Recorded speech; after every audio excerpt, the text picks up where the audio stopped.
Hi everyone. ఈరోజు మనం discuss చేయబోతున్న ముఖ్యమైన టాపిక్ కాగ్. కాగ్ అనగా controller and auditor general. CAG అంటే ఏంటి? Controller and auditor general. ఇది కేంద్ర ప్రభుత్వంలో ఉన్నటువంటి ముఖ్యమైన పదవుల్లో ఒకటి. అయితే ఇటీవల కాగ్గా పనిచేస్తున్నటువంటి 14వ కంట్రోలర్ అండ్ ఆడిటర్ జనరల్ అయినటువంటి శ్రీ గిరీష్ చంద్ర ముర్ము గారు గిరీష్ చంద్ర ముర్ము గారు పదవీ విరమణ చేయడంతో ఆయన స్థానంలో 15వ కాగ్గా కె సంజయ్ మూర్తి నియమితులయ్యారు. సంజయ్ మూర్తి గారు నియమితులవడం జరిగింది. ఈయన కాగ్గా నియమితులైనటువంటి తొలి తెలుగు వ్యక్తి. ఇప్పటి వరకు 15 మంది కంట్రోలర్ అండ్ ఆడిటర్ జనరల్ గా పనిచేస్తే మన తెలుగు వారు ఎవరు లేరు. ఫస్ట్ టైం తెలుగు వ్యక్తికి ఈ అవకాశం రావడం జరిగింది. ఈయన ఒక ఐఏఎస్ ఆఫీసర్ హిమాచల్ ప్రదేశ్ కేడర్కు చెందినటువంటి ఐఏఎస్ ఆఫీసర్. అనేక ఉన్నత పదవులు అనుభవించి ఇప్పుడు ప్రస్తుతం కేంద్ర ప్రభుత్వంలో ఈయన ఉన్నత విద్యా శాఖ కార్యదర్శిగా పనిచేస్తున్నాడు. 2021 నుంచి పనిచేస్తున్నాడు. ఉన్నత విద్యాశాఖలో కార్యదర్శిగా పనిచేస్తున్నటువంటి వ్యక్తి సంజయ్ మూర్తి. ఈయన ఉన్నత విద్యాశాఖ కార్యదర్శిగా పనిచేస్తూ ప్రస్తుతం 15వ కాగ్గా నియమితులవడం జరిగింది. 15వ కాగ్గా ఎవరు నియమితులయ్యారు? కె సంజయ్ మూర్తి. ఈయన ఎవరంటే అమలాపురం ఎంపీగా పనిచేసినటువంటి కెఎస్ మూర్తి గారి కుమారుడు. గతంలో కాంగ్రెస్ ఎంపీగా పనిచేశాడు అమలాపురంలో కెఎస్ మూర్తి గారు. ఆయన యొక్క కుమారుడే సంజయ్ మూర్తి. ఈయన ప్రస్తుతం 15వ కాగ్గా నిన్నటి రోజున అనగా నవంబర్ 21న మన రాష్ట్రపతి ద్రౌపది ముర్ముచే నియమితులు కాబడ్డాడు. ఎవరు? సంజయ్ మూర్తి. అయితే కాగ్ యొక్క హిస్టరీ చూడాలి మనం. హిస్టరీ అంటే ఈ పదవి ఏంటి, ఎలా నియమితులు అవుతారు, ఎవరికి వీళ్ళు నివేదిక సమర్పిస్తారు, ఈ విషయాలను కూడా మనం డిస్కస్ చేయాలి. అయితే కాగ్ అనేది భారత రాజ్యాంగం గుర్తించబడినటువంటి పదవి, అంటే రాజ్యాంగబద్ధమైనటువంటి పదవి.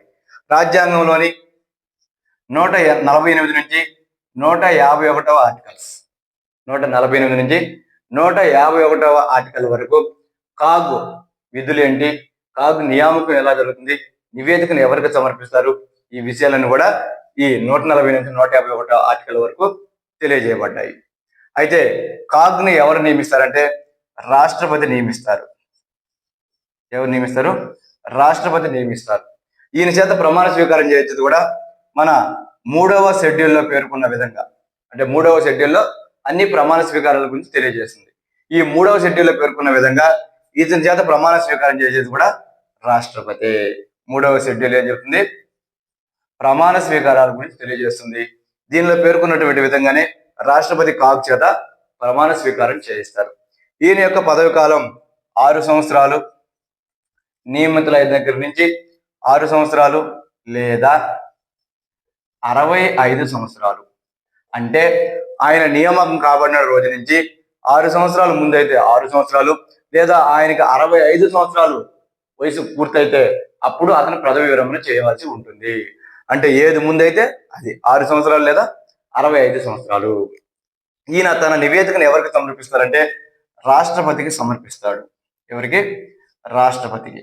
ఈ రాష్ట్రపతికి సమర్పించినటువంటి ఈ నివేదికను ఆయన పార్లమెంట్ ముందు ఉంచుతాడు. గతంలో ఈ బిడ్డ అడిగాడు, కంట్రోలర్ అండ్ ఆడిటర్ జనరల్ తన నివేదికను ఎవరికి సమర్పిస్తారని అడిగితే చాలా మంది పార్లమెంట్ అని చెప్పేసి ఆన్సర్ చేయడం జరిగింది. కానీ అది రాంగ్. ఆయన ఎవరికి నివేదికను సమర్పిస్తాడంటే రాష్ట్రపతి గారికి నివేదికను సమర్పిస్తాడు. ఆయన పార్లమెంట్ లో దాన్ని ప్రవేశపెట్టి అక్కడ డిస్కషన్ చేయడం జరుగుతుంది అనమాట. ఈ విషయం మీద మనకు క్లారిటీ ఉండాలి. ఇక ఈయన ముఖ్యమైనటువంటి పదవి కేంద్రంలో ఆడిటింగ్ లో. అయితే రాజ్యాంగం అమల్లోకి వచ్చిన దగ్గర నుంచి 1976 వరకు ఆయన్ని CAAG కాగ్ అని పిలిచేవాళ్ళు. కాగ్ అంటే controller, account and auditor general. Account అనేది ఉంటుంది, account, controller, account and auditor general. అంటే కాగ్ కాస్త కాగ్గా పిలువబడేది ఎప్పటి నుంచి? మన రాజ్యాంగం అమల్లోకి వచ్చే దగ్గర నుంచి, వచ్చినప్పటి నుంచి. అయితే 1976లో పార్లమెంటు చట్టం ద్వారా ఈ అకౌంట్ అనే భాగాన్ని కాగ్ పరిధి నుంచి తొలగించారు. అప్పటి నుంచి కాగ్గా వ్యవహరిస్తున్నారు. అకౌంట్ అనేది కాగ్ పరిధి నుంచి తొలగించి దాన్ని వేరే డిపార్ట్మెంట్ చేర్చడం జరిగింది.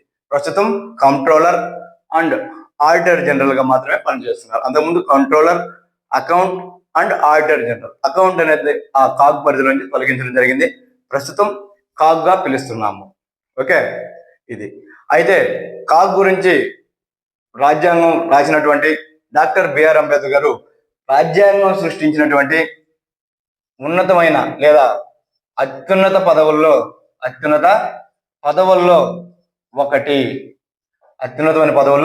ఒకటి ఈ కాగ్ అనే పదవి అని చెప్పాడు. అత్యున్నతమైన పదవుల్లో ఒకటిగా రాజ్యాంగం సృష్టించిన పదవుల్లో ముఖ్యమైనదిగా పేర్కొన్నాడు డాక్టర్ బిఆర్ అంబేద్కర్. అదేవిధంగా భారత ప్రజల యొక్క ఆర్థిక వ్యవస్థకు ఈయన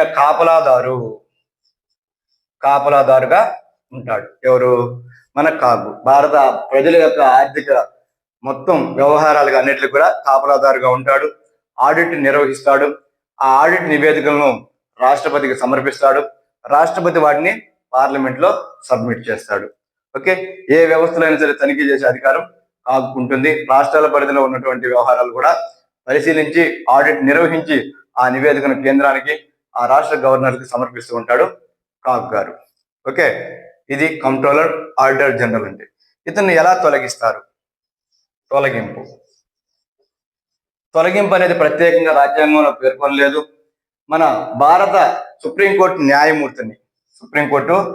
న్యాయమూర్తులను ఎలా అయితే తొలగిస్తారో ఆ విధంగా కాగును కూడా తొలగించడం జరుగుతుంది.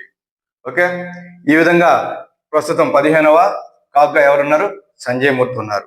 ఇంకా ఫస్ట్ కాగ్గా ఎవరు ఉన్నారు? ఫస్ట్ కాగ్ వచ్చేసి శ్రీ నరహరి రావు గారు ఉన్నారు. ఇంకా కొంతమంది ప్రముఖ వ్యక్తులు ఉన్నారు. వినోద్ రాయ్ అని ఆయన. ఇంకా 14వ కాగ్గా గిరీష్ చంద్ర ముర్ము ఉన్నారు. ఈయన నిన్నటి రోజున నవంబర్ 21న పదవి విరమణ చేయడం జరిగింది. ఆయన ప్లేస్ లో 15వ కాగ్గా సంజయ్ మూర్తి గారు రావడం జరిగింది. ఈయన ఎవరంటే హిమాచల్ ప్రదేశ్ క్యాడర్కి చెందినటువంటి IAS ఆఫీసర్. ఈయన అమలాపురం మాజీ ఎంపీ KS మూర్తి గారి కుమారుడు. ఈయన ప్రస్తుతం ఉన్నత విద్యాశాఖలో ప్రధాన కార్యదర్శిగా పనిచేస్తున్నాడు 2021 నుంచి. ఈయన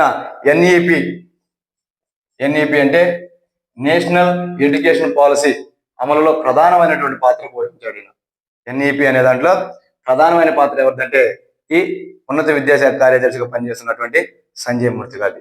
ఇంకా పదవికాలం ఉండగానే ఆయన యొక్క సేవలను గుర్తించినటువంటి కేంద్ర ప్రభుత్వం ఆయన్ని ప్రధానమైనటువంటి పదవి కంట్రోలర్ అండ్ ఆడిటర్ జనరల్ గా నియమించడం జరిగింది. ఓకే, మరిన్ని అప్డేట్ కోసం మరొక వీడియోలో మళ్ళీ కలుద్దాం. Okay, thank you.